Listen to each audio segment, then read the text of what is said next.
Hello and welcome back to the channel. Slightly different video this one because I wanted to share with you how well my plastic Keter shed was getting on in the face of Storm Eunice in the UK.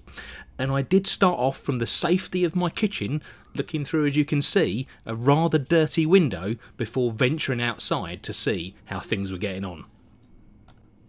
Now, I did actually wait for the worst of the storm to pass before going outside because the last thing I wanted to do was get hit by any falling debris, but when I thought it was safe, I did venture outside. And one of the reasons I wanted to share this was because I've actually had a number of questions on how to secure the shed to the ground, which isn't actually something that I've done.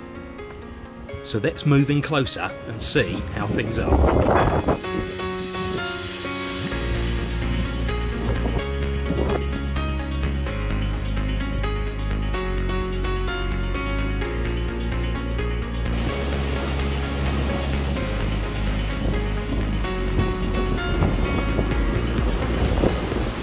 Unfortunately, everything is just fine, but then again, there was no real chance of it blowing away with the sheer volume and weight of stuff I've actually got in it. So thanks very much for joining me. I'll see you again back on the channel soon with some more videos.